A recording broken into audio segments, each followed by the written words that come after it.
My apologies. Now I'm off mute. I said, welcome to the first episode of the Propaganda Report. I'm your host, Compton J. I'm joined here with two very special guests and a very, very hot topic that's hot front of mind for a lot of people right now. Like everybody's talking about it because of what's going on. But let's first get to our guests. Let me introduce first Elias. I'm gonna go ahead and let you kind of talk about describe who you are or tell us who you are. I don't know which information you want out there. I don't know. You know what I mean? So I'm gonna let you describe yourself. So Elias, welcome to the show. Thank you for being one of my first guests. Can you tell us who you are and why you're? Just tell us who you are, sir. Yeah, thanks for having me. It's a pleasure to be here, even to discuss some dark topics. Yeah, I'm a journalist. Covered a host of things. I currently an independent journalist. I have a Substack newsletter called Deconstructing Consent. I also teach English literature and journalism at Northeastern Illinois University here in Chicago. Awesome, Yeah, awesome. yeah, great. Awesome. Thank you for being here. And Danny, welcome, Danny. First time on my show, streaming with me, just us one on one. Tell us about yourself, Danny. Sure. Thanks for having me. Thanks for all the work of RBN.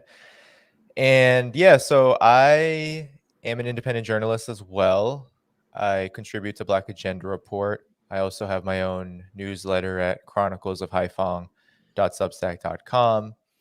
And I also am the host of a YouTube channel, The Left Lens. So that's a little bit about me. I also participate in various activist activities, no Cold War, and Friends of Socialist China, and other anti-war activities in the United States.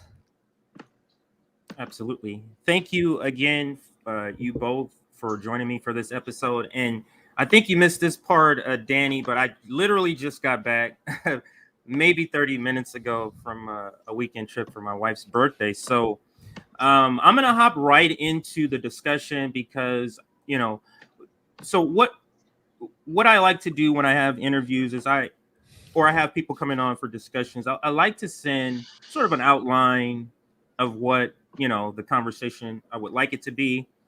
This outline was unique because I developed this outline based off of reading through literally hundreds of comments around this topic, and it just was a glaring red flag that people really don't know what's going on. So I wanted to do this topic to kind of cover touch bases on a couple of things, but let's first get into corporate media lately is Russia bad, Russia bad, Russia bad, Russia terrible. So and Russia invaded Ukraine. So my first question is, now this is for my audience. I want to attack this topic as if, for somebody that doesn't know about this, giving that sort of detailed information. So um did Russia invade Ukraine in the last couple of weeks here? Danny. So it's an interesting question because it really depends on what people's definition of invasion is. There's no question that there is a military operation occurring in Ukraine and that there is an intervention. Now, when I hear the word invasion, I tend to think of these imperialist ventures which cause the destruction of life and economy for ordinary people. So we can think of the US invasion of Afghanistan and Iraq as just two of the biggest examples in the last 2 decades alone. So, given that we do not have evidence right now of Russia attacking civilian and public institutions and of seeking to overthrow any kind of regime in Ukraine, I am hesitant to call it an invasion. But no doubt there is a military operation happening, and that military operation has at the core of it the mission to enact a political objective. And that political objective is to demilitarize Ukraine and to come to a situation where the assault that's happened in the east of Ukraine along Russia's border ceases permanently. So that is the definition of a war, but it's the character of the war that I think we have to be very careful about, because as journalists such as Aaron Mate and others have said, it's quite obvious that given Russia's superior military capability, and you'll hear the corporate media, the Western press, just brag about how Ukraine's military is able to withstand Russia's assault.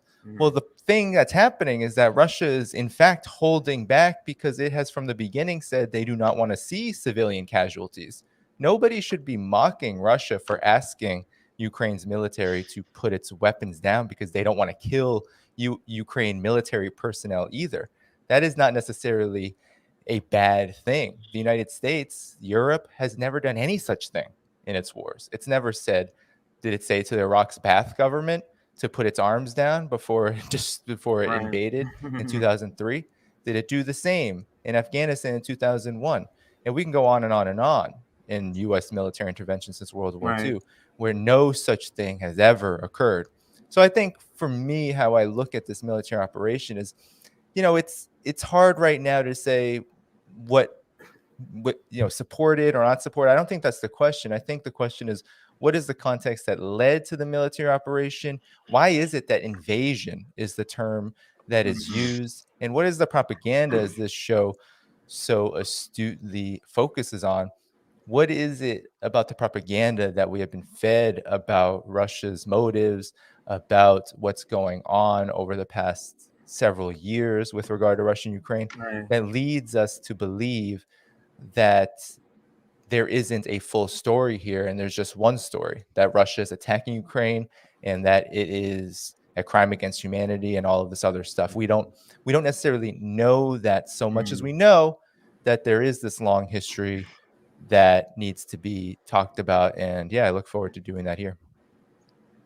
Absolutely. That actually is a good sort of segue to my next question. I'm bringing you, Elias, and that is, if we technically break it down and it's not an invasion, then have to ask the question of why then is there such a push to use this framing? So, what do you believe, Elias, that the corporate media is trying to do with using this type of framing about this? Let's call it a conflict. Yeah, and for the record, I think, like Danny said, it is an interesting question. There's a lot of things to be considered if we were wanted to get some type of like debate about the most precise, appropriate term for this, or at least even just in the binary of whether or not to call it an invasion. I'm fine with being reticent to call it that for the good reasons Danny listed. I'm also fine if we say no, it is an invasion, but like he said, it's just important to historicize it and to provide context for whatever word we use, is that we go beyond one particular word. But to your question directly, something like invasion is easily reducible and connected to all sorts of really superficial tropes that we're really well trained in the United States to accept.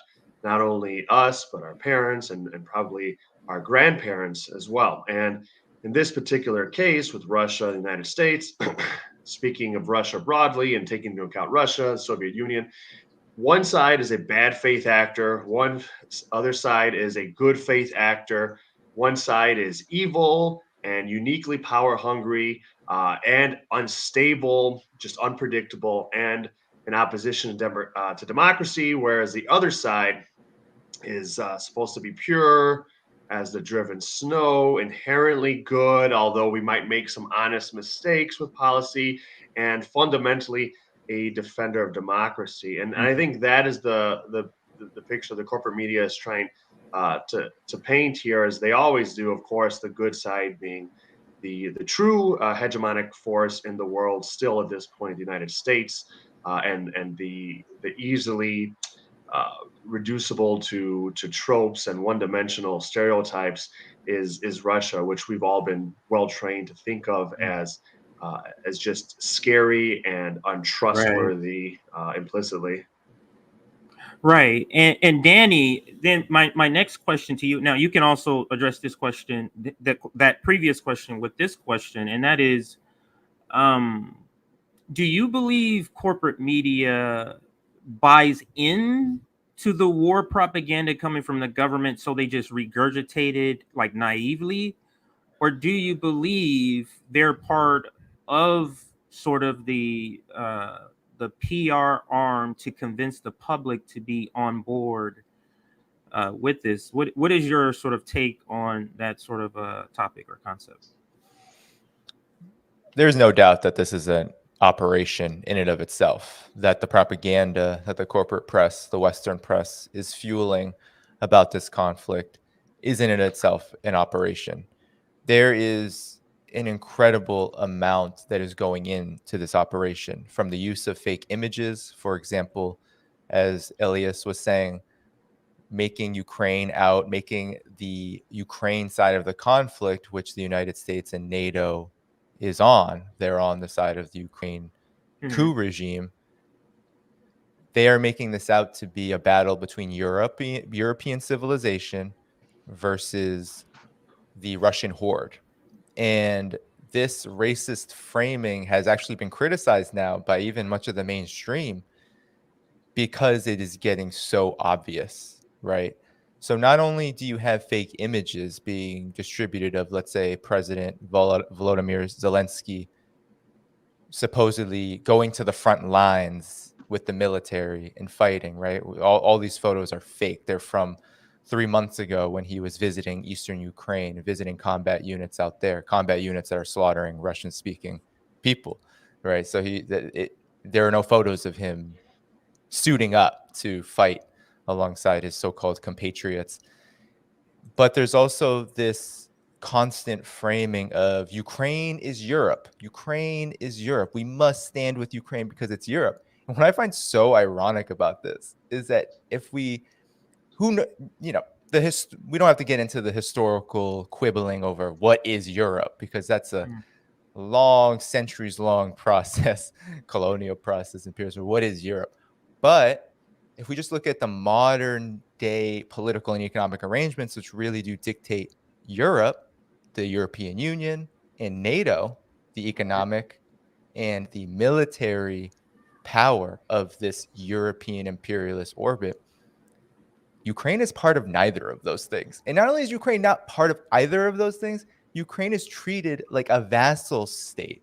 The EU and the United States, NATO, they sponsored a coup there. They turned that society into a far-right, chaotic mess, only to now claim that how sad it is to see Europeans dying, even though there's been a lot of images coming out of ordinary Ukrainian side. There's a lot of talk about military forces, and that has certainly happened. There's definitely clashes happening between the militaries of the both countries.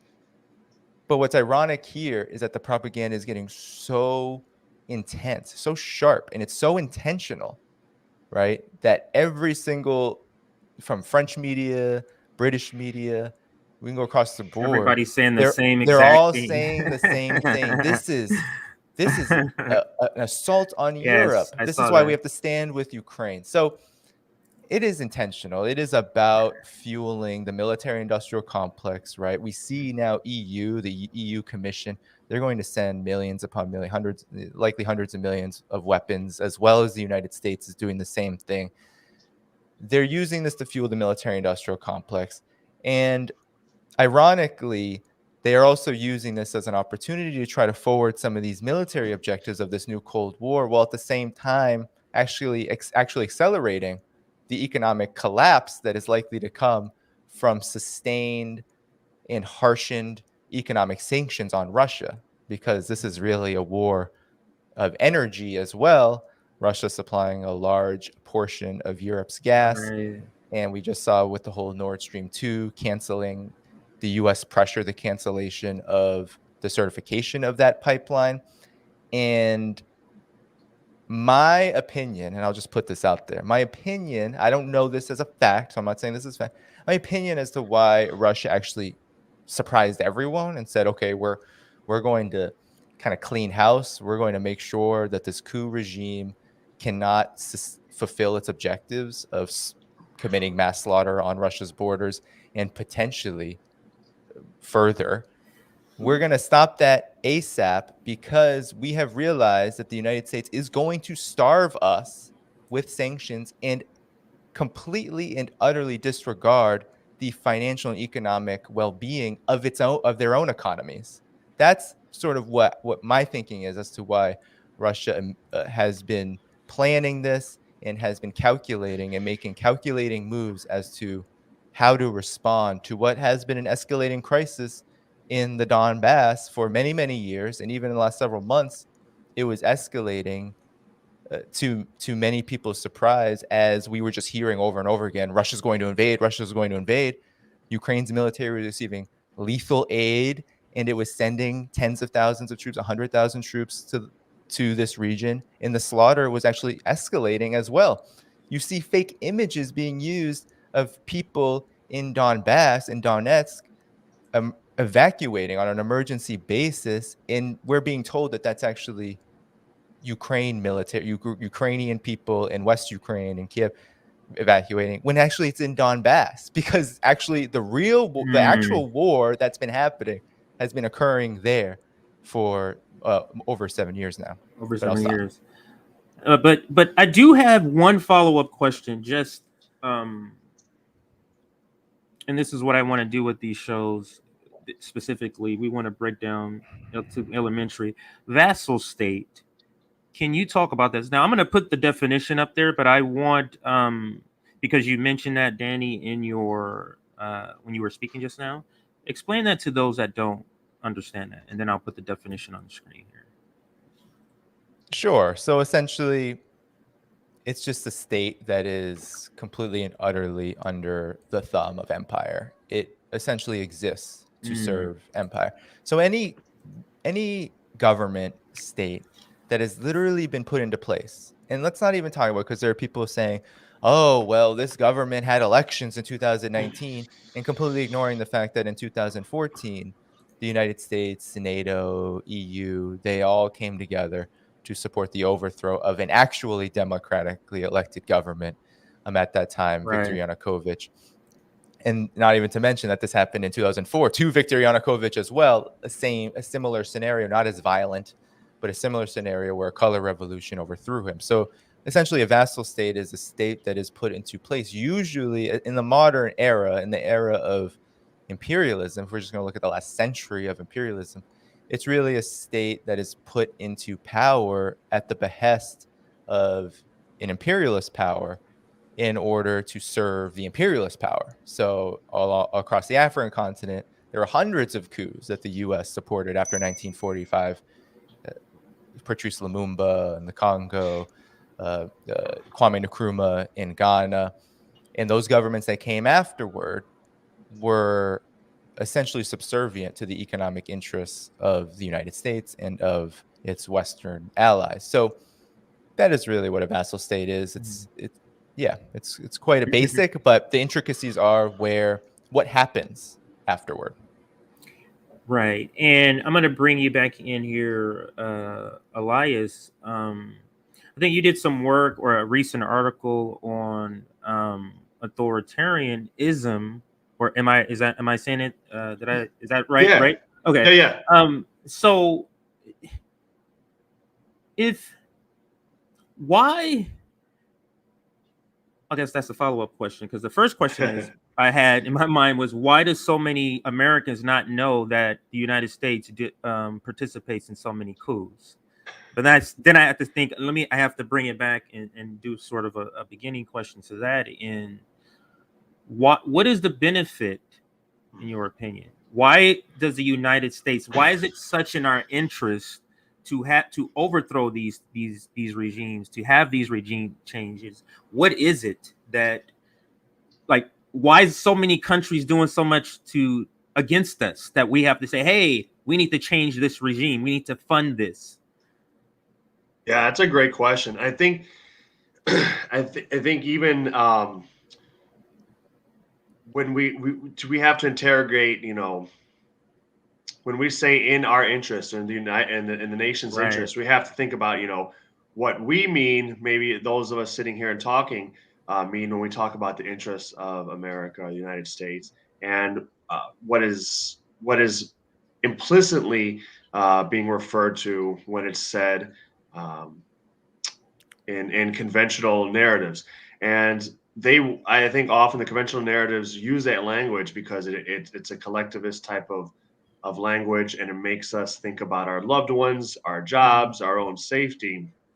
And in reality, usually what they're referring to when, in actuality, is that the United States is acting at in the interest of a very, very small Mm. powerful minority, which is things like the corporations, financial institutions, and banks, and their interest is, I believe, certainly at odds with the vast majority of the rest of the world, and Mhm. the actual people, and certainly the vast majority of American people. If we're gonna narrow it down there, that is to say, when corporations do really well, as their wealth grows because of our capitalist system, that doesn't mean that workers wealth grows, or people who don't work. Right.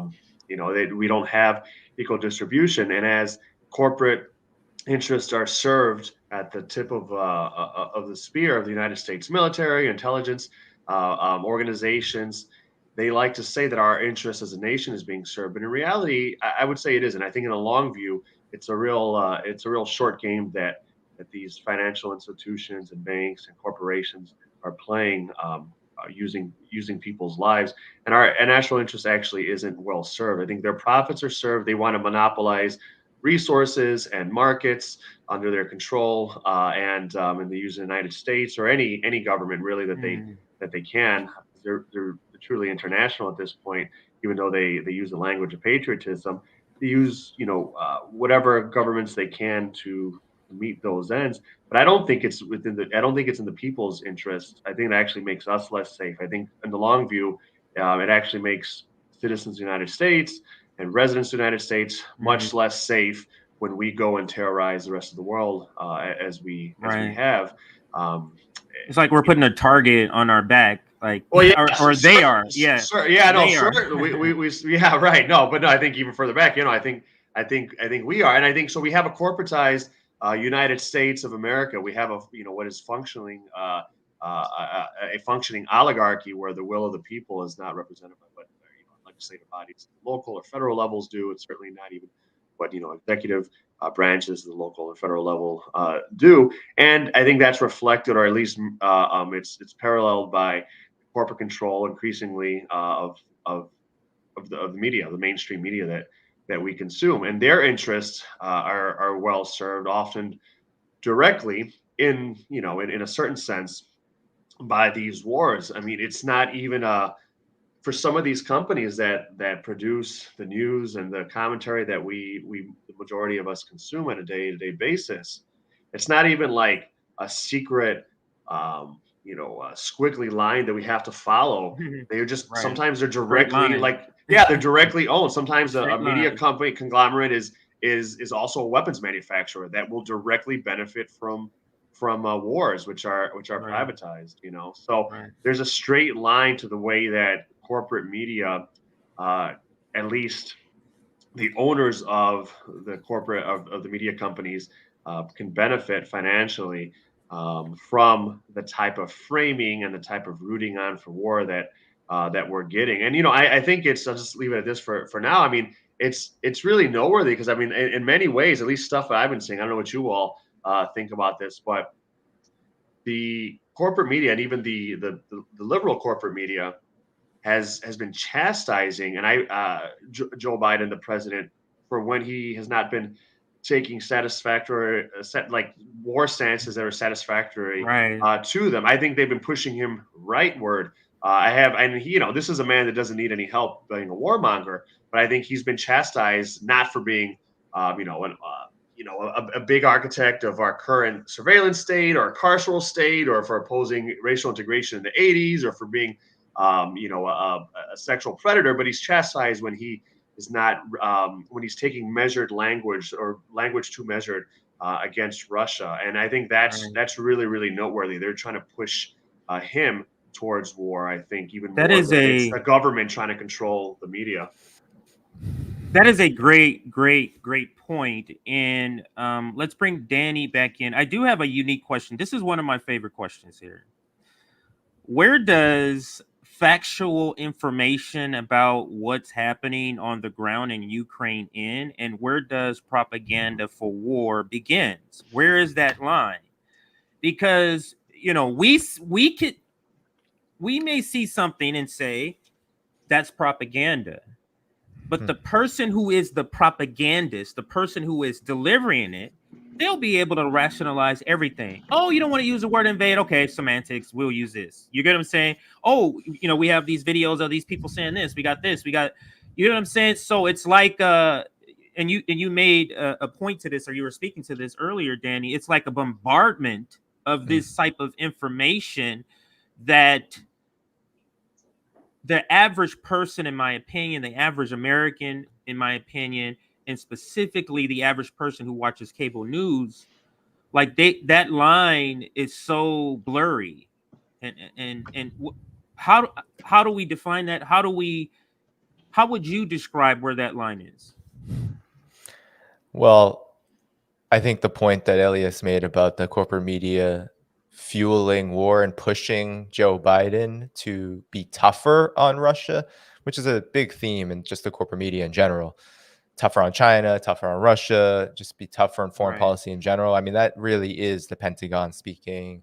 That is the intelligence agency speaking. It shows that these institutions, no matter how unified they are still in competition with each other, and they want someone like Joe Biden to serve them not just enough, but as much as he can, regardless of his own political reputation that he has to protect. Because as we've seen in polling numbers, even at this level of involvement, right, just in terms of supporting Ukraine rhetorically and even with weapons and economic assistance, that has already been quite unbeneficial to Joe Biden. His polling numbers are not going up.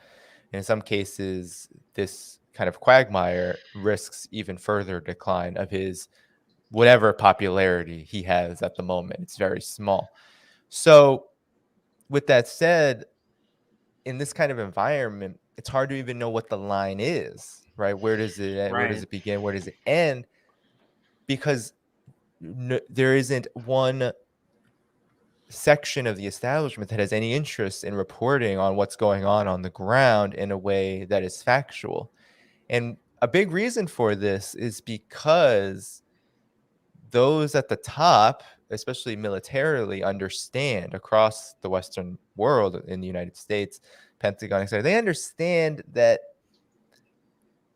Ukraine, I mean, is of their making, and nothing of their making, right? No state that is dominated by them has any capacity to fight on its own, right? Even with all of these weapons that they know that this is not a good situation. Mm-hmm. So what they're doing, what the Pentagon controlled and influenced media, what the intelligence agencies, what all of these forces are doing, the warmongers, is they're trying to create a political situation that can buy time and fuel public sentiment to support further intervention to sustain the actions and the policies of the coup government as long as possible. And that's why you have this huge campaign, at least on the internet, of stand with Ukraine and you pray for Ukraine, like on SNL. That's why you have all of this. It's not about Ukrainian people, because they're not even willing to go on the ground and report actual numbers and what's going on there. They're not willing to do that. They're sitting atop their perches, pointing at smoke and saying, look at what Russia has bombed, but they're not actually giving any real analysis. And you see corporate media headlines everywhere in the Washington Post, CNN, etc., saying, oh, we just can't get good numbers. We can't get good numbers of what's going on. And the United Nations is very hamstrung and will only report on casualties broadly and won't discern between civilians and military personnel. The reason why it's hamstrung is because it's completely divided between those countries that support things like this, support aggression like the United States and its Western allies, versus those who have been calling for de-escalation from the beginning, which still includes Russia, no matter what you think of the military operation.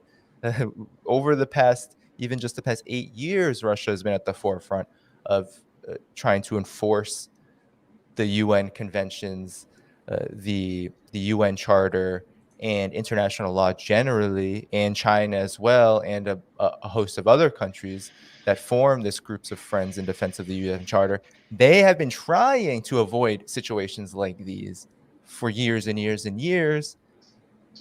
But eventually, when there's so much aggression and so much pressure, so much provocation by the United States and the West, eventually something like this is going to happen. We couldn't have predicted it, but now that it has happened, we should understand that this is part and Right. parcel of the consequences of what a new Cold War is. Just like in the 20th century, where there were hot wars across the world, especially in East Asia, because of the Cold War, right? Korea, Vietnam. Mm-hmm. We should understand that the new Cold War is also going to be rife with hot wars. There are going to be instances where countries that are provoked cannot allow it to go on, and countries that are doing the provoking take steps and measures which could be considered. I mean, we could consider proxy wars and the occupation of Syria as an out and out war. Uh, by the United States and its allies, but it's not really talked about like that, which is part of the propaganda. But we can expect that more things like this will happen, and we're going to have to make real, both rational judgments and also political judgments Mm-hmm. about where we stand and how we decide to respond. So what I took from your answer, and I'm going to bring Elias in. What I took from your answer is that propaganda doesn't necessarily that events are different. It's the framing of the event or purposely leaving out information in order to persuade your audience a particular way is more of what's happening. But my question for you, Elias, is the United States the land of the free? We're not a racist country. Are we in bed with neo-Nazis over in the Ukraine? Certainly seems that way, right? Like I haven't done any primary source reporting on that, but all the credible seeming reporting that I've Right. seen over the years certainly seems like we are explicitly, and we have funded them and continue to fund right wing Nazi nationalist groups that have and been committing atrocities, especially in the eastern part of Ukraine and in ethnically Russian areas that seem to want autonomy, and that the Russian government is now recognizing as autonomous zones. Certainly seems like we're funding them pretty darn well, and not to the extent that we fund our own white supremacist paramilitary groups here Right. called the police in the United States, but certainly seems like we are. And I wanted to just quickly touch on what you all were talking about a moment ago. I think that's Absolutely. absolutely right. That's absolutely right that sometimes the nuance of propaganda, at least in respectable news reports and even reports that are not, they don't take liberties and they're not maybe even factually incorrect. It really has a lot of times it becomes propaganda. The line is, I believe, with making sure that we evaluate things without historical context, right? Making sure that the consumer of that news remains Right. historically illiterate, and the media will operate at one near end of the spectrum that continues to keep us in the dark. But our educational systems have been working on that, our entire lives. And so, like, just a summary of things that people would probably be shocked, not viewers of this show or readers of Danny's work or viewers of his shows, but most people would probably just be completely ignorant of even just the last 100 years or so of American Russian relations, how United States invaded Russia at the end of World War One. You know, that Right. many historians There's so much information. absolutely. Many historians believe that the detonation of the atomic bombs in Japan was mostly a signal to Russia, our power, and you know, they would be ignorant of the fact that President Truman, after FDR died, went back on his promises to Russia. Now, those are dubious plans, right? It's like how to carve up the world, and that's you know, two imperial powers doing shitty things, but they absolutely went back on FDR's promises to Stalin, and that really kicked off the Cold War. We did, that is to say, United States. And you know, the NATO was formed, I think, in 49, but in 1955, just 20 years after Russia had stopped like this, you know, the second invasion in 20 or so odd years of their country, NATO admitted Germany into its ranks. And how scary must have that been to Russia? And after the dissolution of the USSR, the ostensible reason for their very existence of NATO, you know, and the Warsaw Pact ended, which is like kind of Russia's kind of version Russia's of that. version of it. Yeah, NATO stayed, and it expanded a great deal in the 90s, even after the United States promised that we wouldn't expand, you know, towards Russia's borders. Hey, that was a pinky promise. That was a pinky promise. That's right. That It wasn't written down as we proudly brag about it, you know. And you know, it's interesting, but we think of NATO along these glowing terms, just like the United States military proper is widely held in high regard. If you look at polling data among Americans, you know, NATO is supposed to be this benevolent military force, but you know, we use it to wage war in Afghanistan and Libya, to drop almost 30,000 bombs on Yugoslavia, and you know, just people are completely ignorant of this, or even like Russian aggression, which I am comfortable with with declaring, you know, certain things aggressive acts from the Russian government. Just got to put it in its context. So when, you know, Russia went into Georgia in 2008, it was only after a NATO summit where the U.S. pretty much promised that they were going to bring Ukraine and Georgia into NATO. Again, really just creating a real existential threat to Russia. When you admit a nation into NATO, and ones that close, what that is, from a Russian perspective, is you're putting weapons, presumably or quite possibly nuclear weapons, just across the street from them. Just like we've done in the past. You know, I still don't think most Americans realize that before Russia put, you know, missiles in Cuba in the 60s, that we had missiles pointing at them in Turkey. It's just by not providing context, we're propagandized. Even if we're told things that are true, not having a larger historical context, or starting the stop clock at a certain point, as opposed to getting a broader view, is, I think, a big part of how we're effectively propagandized here. I think why information is left out is because if we know all the information, the Americans aren't going to be rah for war. So you have to have this slanted story. But I'm going off into a tangent, which I do all the time. But let me bring Danny back in here. I'm going to combine two of the questions. Who is Victoria Nuland? And what connection does the 2014 coup in the Ukraine have with today's Russia-Ukraine conflict? Like, what's the connection? I know it's a mouthful. It's a mouthful. I know. Well, Victoria Nuland is a hawk. She is an establishment hawk. And during the time of the so-called Maidan Revolution, the so-called Revolution of Dignity in Ukraine, she was essentially the U.S. point person for that. And she was, at that time, the assistant to the Secretary of State under the Obama administration. Right. And Victoria Nuland was the one who was coordinating the U.S. aid, both military and economic, to the varying forces that were receiving it in Ukraine, which included forces like the Azov Battalion. We're talking about, does the U.S. fund neo-Nazi organizations? Well, that organization is now, because of people like Victoria Nuland and her role in really pushing that color revolution to its logical conclusion of the coup, because of that, that organization is now actually embedded in the National Guard. It is an official organization that serves in Ukraine's National Guard. And today there was a tweet that was going viral. I think it was since deleted, but there's screenshots everywhere of the Azov Battalion through the Ukraine National Guard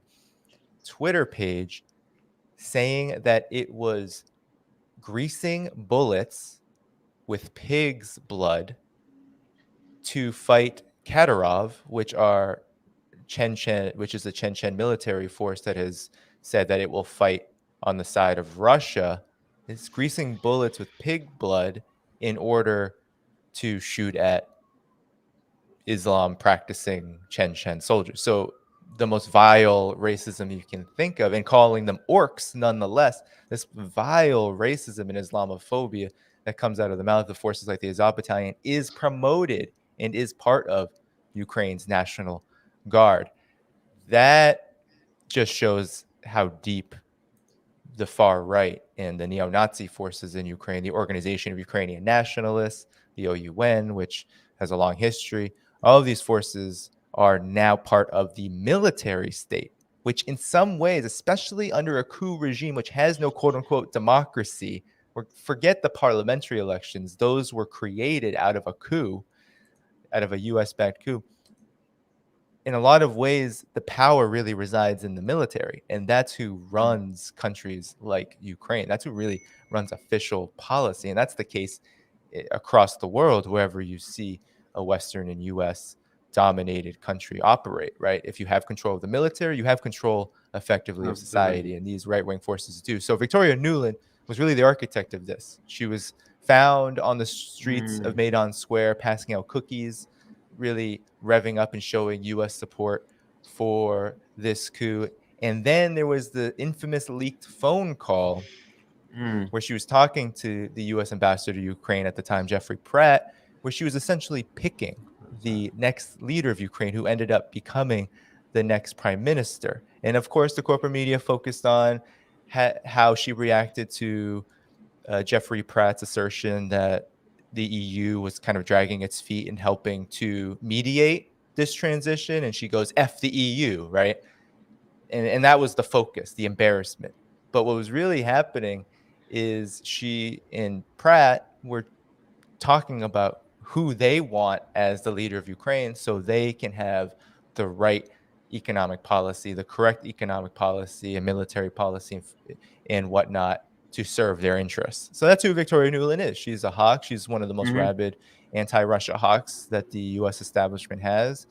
And she was a driving force in the 2014 Maidan Revolution, the coup. And what role does that coup have now in the current Russia operation? Right. Well, it established the basis for the ongoing civil war that has been occurring on Russia's border between the Russian-speaking populations in the Donbass region, which wanted nothing to do, right? There were referendums there too, and Russia just did not recognize them until, you could argue say Russia's not recognizing those referendums, but they're recognizing the independence, which is what they petitioned for in 2014-15, because they didn't want any part of a regime that was going to slaughter them and was openly talking about doing so and starting right during and after that coup.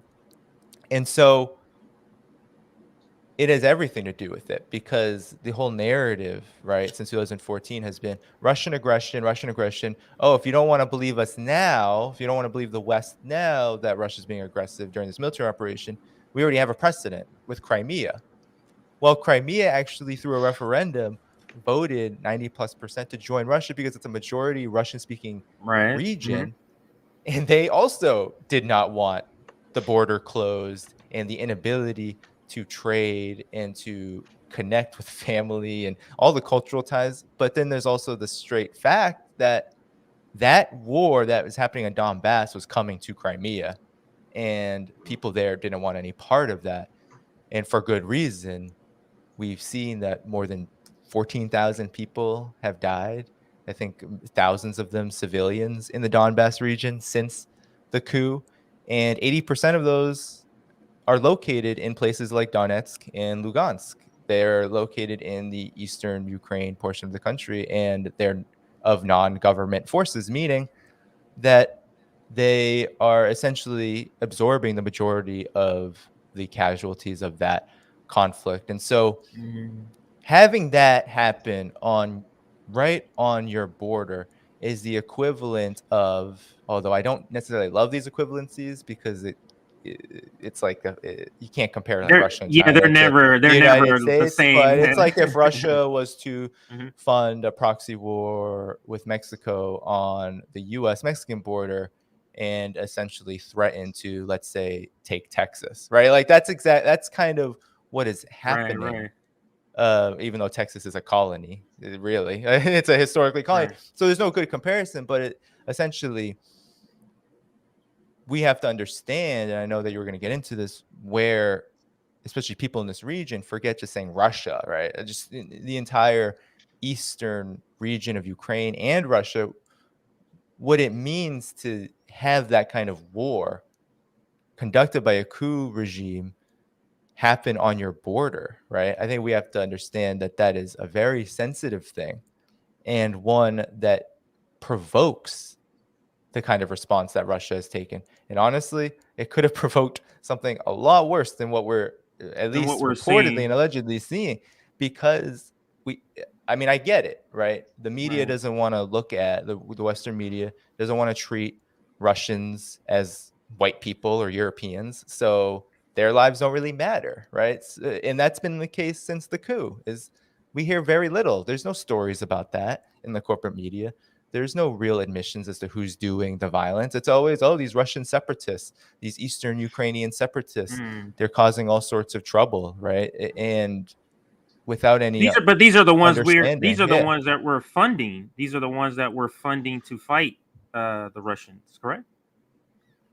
Well, the Ukraine military and the paramilitary groups that are doing the fighting in the East, that's who the United States is supporting and giving all this lethal aid to.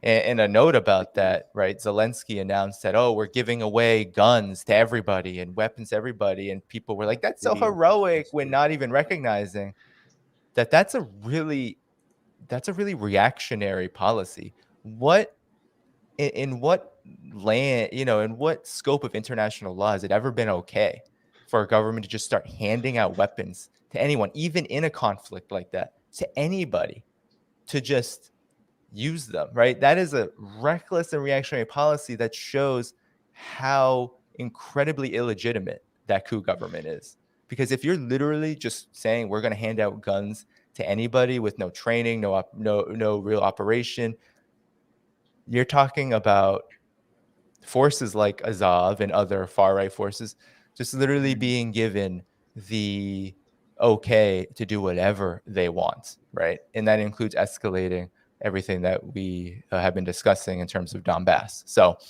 I mean, this conflict that's happening right now is rooted in the Maidan Revolution and what political context that it laid out for the region. It was a direct attempt to create a political situation where now the United States and NATO had favorable conditions to escalate its new Cold War and also to try to admit Ukraine into NATO, so to complete the encirclement of Russia.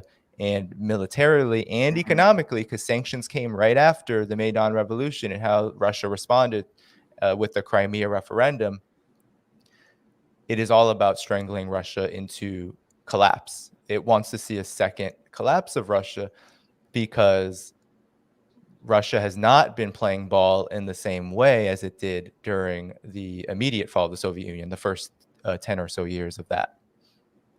Absolutely. Now, I know you have to go. So, Elias, let me just ask Danny one last question, because I know he has to take off and do something. So, but I do want to get your thoughts on one last part. So, here it goes right here. What about the leader? What did the leader do of the democratically elected leader of Ukraine do to cause the United States say, hey, or maybe the question should be, what did he refuse to do in order to cause this sort of reaction to have this coup? Yeah. So in 2013, late 2013, there were negotiations happening between Ukraine and the European Union, and there was an economic cooperation agreement that was being discussed. And essentially, there were a few conditions that were just not supported. At first, not supported by Ukraine, by most Ukrainians, right? And a real political non-starter. One of which was an extreme austerity package, which would have just decimated Ukraine's whatever was left of Ukraine's public sector, especially in terms of energy. It was all about decimating that and eradicating pensions and raising the prices of gas. And it was really about putting Ukraine into a situation of complete subservience to the EU and to corporations outside of Ukraine. It was essentially to just cement the indebtedness of Ukraine to Western capital. And the other condition was NATO. It was saying you will agree to join NATO and cut off ties with Russia, especially military, especially economic, to severely reduce those. And Viktor Yanukovych, the president at the time, had no intention of taking such an extreme approach. He certainly did not want to isolate, and this is what we never hear, is that he did not want to isolate the European Union or NATO. He wasn't saying a flat out no to all of the terms. What he wanted was a balanced approach. He wanted to maintain relations with Russia for obvious reasons, because Right. Russia is literally Ukraine's That's their family. neighbor.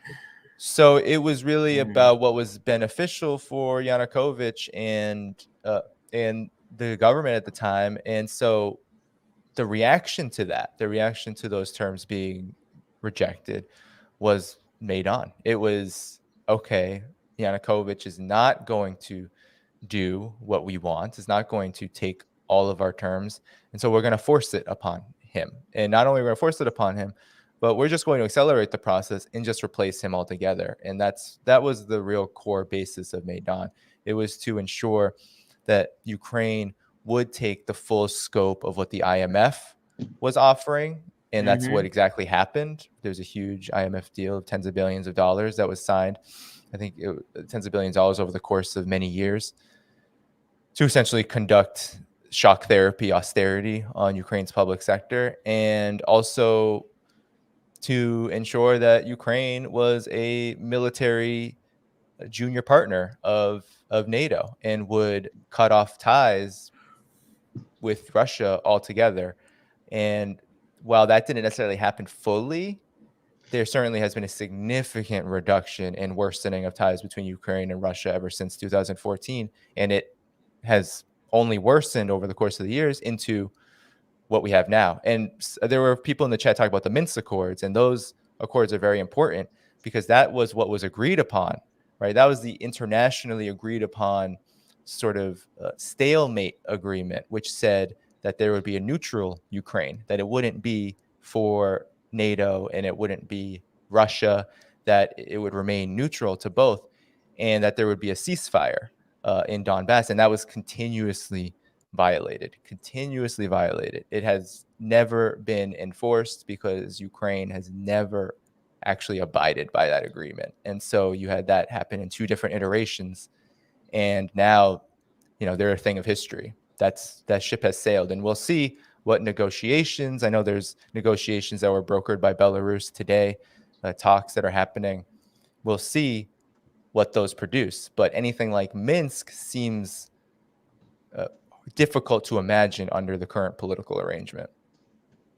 Absolutely. And I want to thank you, Danny, for joining us. And let me tell our audience, this is one of many. We already have, the three of us have a DM group, because this is going to be one of many conversations. I want to bring them back on to talk about China, for example, China propaganda. I want to bring just several different things. I feel weakest in foreign policy, and as leftists admit where you're weakest at, and you reach out to the people who you want to gain knowledge from. Not to say, hey, I'm gonna rubber stamp his thoughts, but I'm here to listen to some other people, and then come up to my own conclusion, as we all want to learn. So thank you, Danny, for showing up for this. You're going to be back on several more times to cover all of these topics that are very, very hot right now. So thank you, Danny. Any shout outs that you want to make before I know you take off? Oh, sure. Yeah. So, yeah, you can follow my work at chroniclesofhaiphong.substack.com. Follow me on Twitter at Spirit of Ho. You can subscribe to the YouTube channel, The Left Lens, and you can support my work at patreon.com/Danny Haiphong. Absolutely. Well, thank you, sir. Anything, Elias, you wanted to say before we let him go? You're not leaving, but I know. But yeah, it was a pleasure being on with you, Danny. I'm a big admirer of your work, man. Keep it up, brother. Same to you. Thanks so much, guys. Likewise for me. All right, I'll put you in the back and take off. All right, so we're gonna just continue the conversation. I know we got a little bit more time just to finish this conversation. But I did want to put up your tweet. There was a particular tweet that you had. I think I put it in our DM group. Yeah, it's right here. So let's give it a second to pop up here. And I just want to get your thoughts, your thinking when you saw the tweet that you quoted. And here we go. I'll allow you to read it if you want, or I think people can kind of see what it is. I think I have a couple I'm going to show of your tweets, but there we go. So let me read Marianne Williamson's tweet. It says, suggesting we do nothing to support a country that is being ruthlessly invaded doesn't make you anti-war. Like a child's mind, this one. Now, let me tell you, before we hear what you were thinking, let me tell you what I was thinking. It's because suggesting that we do nothing, the part that's the problem is this ruthlessly invaded part. That's the problem to me. Because in order for you, in her mind, to make this correct, you have to add this ruthless part. To give it more, right? That's right. Right. You have to add this ruthless part in order to make this even make any sort of level of sense. And that's the first thing that I thought of. But it's excellent. Why your comment about this? What was your thinking behind this before we get back into a couple of more questions here? Well, and I'm thankful for the opportunity to write longer essays and to come on excellent networks and shows like yours to do more than just glib asshole posts like the one I just made in response. Though I certainly don't recant the spirit of what I said there. I think this type of characterization is really maddening to me, and it really makes me upset. And in this case, a lot of it has to do with who it's coming from. It's not coming from a friendly mainstream conservative. It's not coming from the liberal democratic establishment. It's coming from someone who identifies as a progressive, who calls for socialism, who couldn't be in her aesthetic, in her affect, in most cases, more touchy-feely, spiritual, peacenik loving. She's literally a new age personality that sold crystals. And so that just shows how pervasive the ideology, the warmongering ideology of empire is. It makes it into the thoughts, the tweets, the probably very earnest expression. I'm not saying she's a cynic or she doesn't mean what she's saying. Absolutely not. But when she hears the specter of a European nation of white people being invaded, it makes her react, Marianne Williamson, and I'm going to venture to go out on a limb and say many other white people. It makes them react in a way that is completely predictable, but for some reasons we can talk about, but completely disproportionate to the way they react to even bombings that the United States itself, not some other country's government, but our country committed this past week, the same week, in places like Somalia, or using our weapons in in Yemen as well, right? Places that she doesn't identify with, not consciously, just subconsciously, right? Like I'm not saying she means to be racist, but this is an example of racism when Noam Chomsky and Herman in Manufacturing Consent, and great writers and reporters, academics like Alan McLeod, who continue to follow up on this type of stuff. They talk about the difference between worthy and unworthy victims. And that's really, really, really important when we look at now in this day and age, we look at tweets from influencers like Marianne Williamson, but historically we look at the way things are written about, like in the language used. When we talk about victims of American empire, we talk about them often in the media. We talk about it in more dry, matter of fact, quantified ways. When we talk about victims of purported victims of governments that we are told are our enemies, then we get this type of colorful, heart-wrenching language. Right. And it's not to That's the say point. and it's not even to say that isn't the case sometimes. I'm no more of a fan of Vladimir Putin than I am of our own awful white supremacist Right. President Joe Biden, who is certainly responsible for the death and amount of lives ruined that dwarfs anything Vladimir Putin will ever do, in my opinion. If we want to look at the amount of people in prison, spied on, and murdered in genocidal wars like in Iraq that he supported, right? Like, I'm not a fan of Vladimir Putin. I'm not any more than I'm a fan of Joe Biden. But the fact that even me saying that will strike many people as weird. Right. They're like, whoa, Joe Biden's not like Vladimir Putin. And you'll talk to good progressives, and they'll acknowledge all the things we just talked about, right? They'll acknowledge the crimes of a leader like Joe Biden with establishing this new Jim Crow system, the prison system, and as a way to keep mostly black men enslaved by a different name. They'll acknowledge 1 million people killed in Iraq for something that he really rooted for. They'll acknowledge all those things. They'll acknowledge the body count.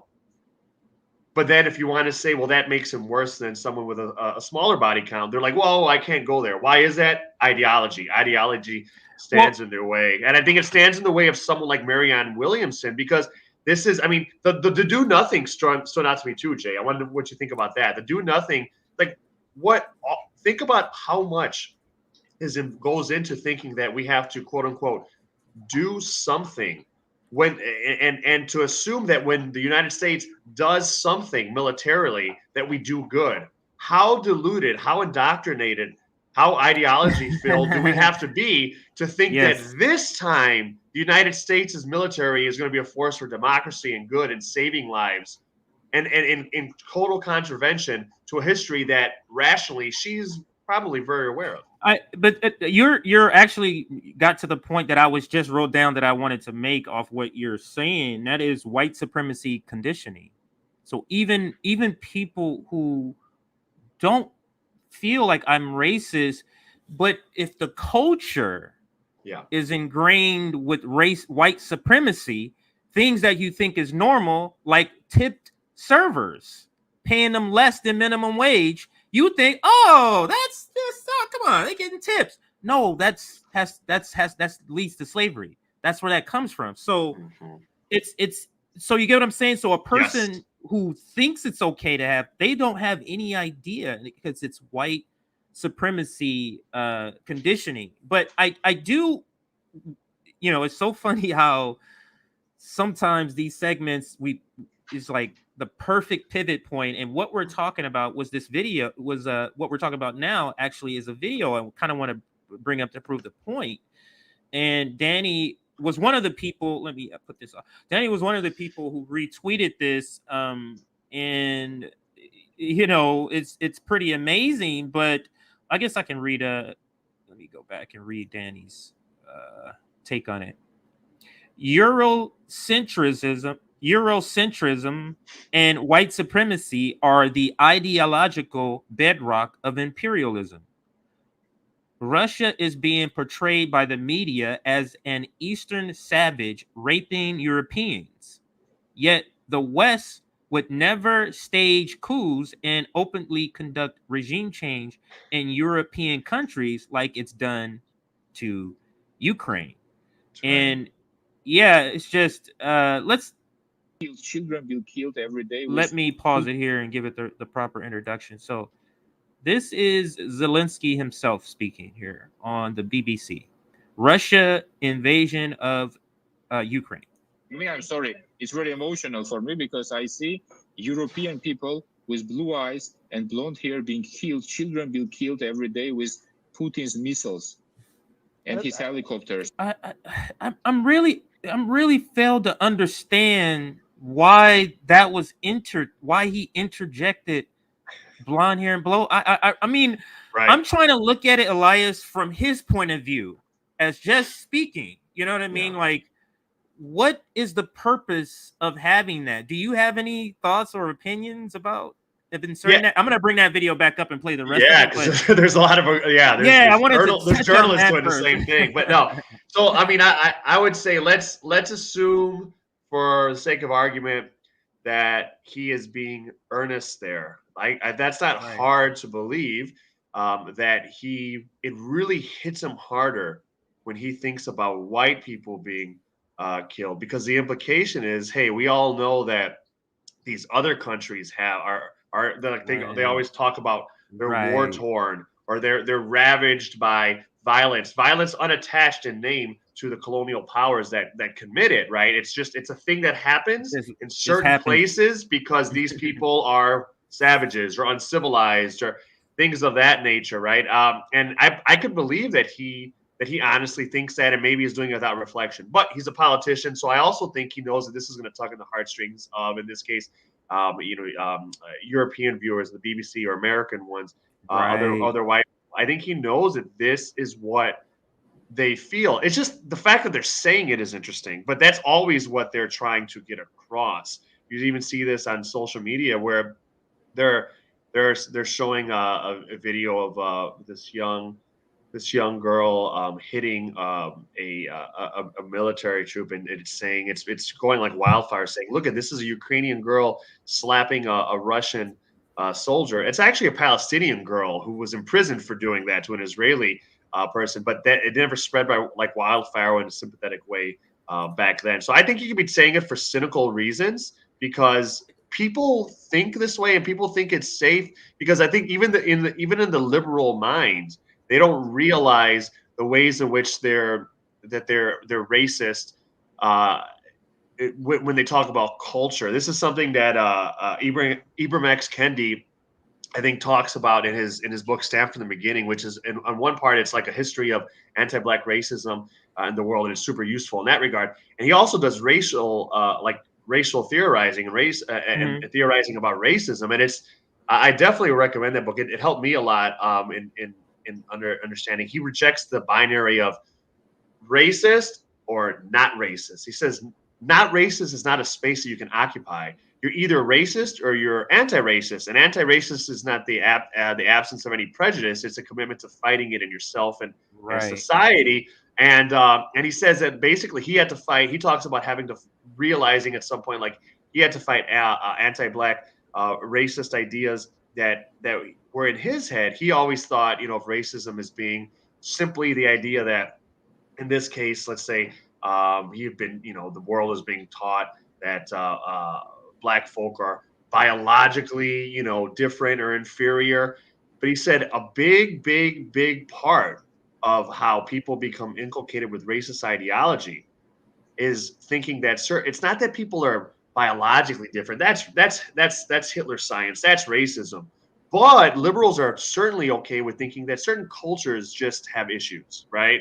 It's a cultural issue in the community. It's whatever, right? We all hear these types of the language of communities of color and Black communities here, and I think it's used there as well. So liberals are very comfortable thinking of certain places as being inferior, and they just think it's okay if they're not saying it's not a biological thing. They're saying, well, they're just culturally inferior. That is such a great point. But what it still to me illustrates, and kind of what we've been talking about the last 10 minutes, it illustrates that Black and brown bodies don't mean as much. That's right. If we can say, hey, like what he's saying here, and we're going to finish the video for those that are waiting. We're going to finish the video, but like what people like Miriam Williamson say is that's very dangerous.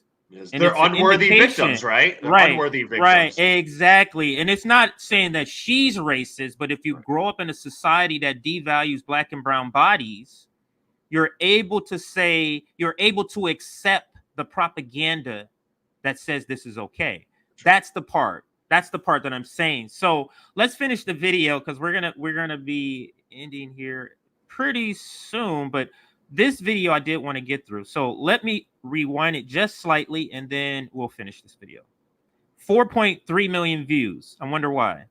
Be killed every day with Putin's missiles and his helicopters. I'm sorry, and his let me rockets. rewind all of that. I'm sorry, it's very emotional for me because I see European people with blue eyes and blonde hair being killed, children being killed every day with Putin's missiles and his helicopters and his rockets. And so, of course, I understand and respect the emotion. What you were outlining there is this tension between longer-term efforts to apply pressure to Vladimir Putin, such as financial sanctions, and the very immediate military threat which you're experiencing. I'm sorry. It's so weird how he just skips over that part. Like he doesn't say, wait. Right. What about you, sir? You don't have blonde hair and blue eyes. Exactly. What happens if you were to die? Is that not a tragedy? That's right. And they often never do. This ideal person, this worthy person, usually it always exists in a magical, like, unreality. Adolf Hitler talked about the ideal German, and he was neither German nor fit those ideals in his, like, hair color, his eye color. He was an Austrian, right? Like, it always exists in this space. It doesn't, isn't materially real. And yeah, either the anchor didn't register with them, or he was very quick to, like, gloss over it intentionally and sanitize it. Right. Say, oh, like, oops, let me go ahead and let me go ahead and pivot. But Elias, we have come to the end of the show. This show is typically, the new show is about an hour and 15 minutes. I try to keep it to. We went over a little bit, but that's okay. I'm gonna be back here tomorrow for the regular show that's at this hour, which is You Left Shit Out. But I'm gonna go to Elias. Thank you for joining me for this discussion. We're gonna have many more around this topic and some others. But any last comments on anything? And also tell us what do you have coming up? What are you working on for your next Substack? Tell us about your last Substack. Anything else you got going on? Sure. Thanks. No, thanks for letting people know about that last essay, Americans Need to Recognize Their Own Authoritarianism. That's at the Substack. That's, what is it? eliascepeda.substack.com. It's, and if you follow my Twitter at Elias Cepeda, you'll see links there. We have more essays coming out this coming week. And we also are going to have kind of like short season two of the Deconstructing Consent podcast, which I definitely need to, like, learn how to get it up other places, but it'll be up on YouTube. And we have a bunch of really great guests coming on, commentators, activists, academics, athletes, talking about intersections of culture and politics and a host of these types of issues. So that'll be we're having new episodes up in March. So I think by the second week of March. So folks will stay tuned for that. Appreciate the platform here. I really like your work on both of your networks. Love this network a lot. So thank you very much for having me. Absolutely. And like I said before, we will be bringing you back to talk about many other things. But a topic like this, we simply cannot cover in an hour show. Really, not even a 2-hour show in detail. So this is going to take several discussions to kind of completely talk about everything. And we're going to be signing off here. Make sure what's today? Today's Monday. The Nick and CJ show, I think I should be able to make it. Like I said, I just got back in town, so there are some things I gotta take care of to make sure I'm able to make that. And then tomorrow, Tuesday, I'll be here for You Left Shit Out, 3 p.m. Eastern. Tuesday night, I'm not sure. It might be Nick is doing something Tuesday evening, so we'll find out. Wednesday, also here for You Left Shit Out, and also for Straight Out of Politics. And that's for the next couple of days you're going to see here on RBN. Make sure you like this stream. Make sure you subscribe to the channel. We're trying to hit to 15,000 before our anniversary on April 1st. So almost a month away, or about 31 days away before our anniversary. We got about 1,000. We need 1,000 to get there, Elias. So we could do it. We can do it. We can do it. Let's support them, guys. Tell your friends. They do great work. Right, exactly. Here, man. Exactly. So thank you for all your support. If you're able to support us financially, there's always Patreon. You can look us up there. It's just Revolutionary Blackout. So it's patreon.com/Revolutionary Blackout. That is the URL. You can check that out. And other than that, we are signing off. And thank you again, Elias. Thank you. I'm sorry, I'm looking at the wrong camera. Thank you again, Elias. Thank you again, Danny, for this joining me for my first episode of the Propaganda Report. And I'm signing off.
Inside Washington's Museum of the Bible, a single volume that is like no other. The so-called Slave Bible, remarkable not for what's in it, but for what's not. So about 90% of the Old Testament's been removed and about 50% of the New Testament's been removed. To put it another way, a normal King James Version has 1,189 chapters in it. The Slave Bible has only 232. Missing are chapters and verses that might have encouraged uprisings. Book of Exodus, redacted. No story of Moses demanding Pharaoh, "Let my people go." Gone is Galatians, and the verse, "There is neither bond nor free, for ye are all one in Christ Jesus." And no Jeremiah. Woe unto him that useth his neighbor's service without wages. What they've left in are verses such as Ephesians 6:5, which is the famous verse, "Slaves, be obedient to your master." Looking at this Bible, it's hard to tell that anything's been taken out of it. That's correct. I mean, it looks like a normal book. For many enslaved Africans, this would have been the first time they were exposed to the Bible. A Bible selectively edited to instill obedience, using religion to underpin the horror of slavery. When people encounter this exhibit, what lasting impression do you want them to leave with? But we want to pass the message on that may this never happen again. The Bible itself is a whole book. It's not one that you get to carve up and use this piece or that piece. The Slave Bible designed to repress rebellion, but it didn't work. Enslaved people in the Caribbean constantly fought against slavery until emancipation. I think it's very relevant to understand our history, not just American history, but our African American history, our roots, and how we got to this point. A dark chapter in the history of the good book. Jeff Bennett, NBC News,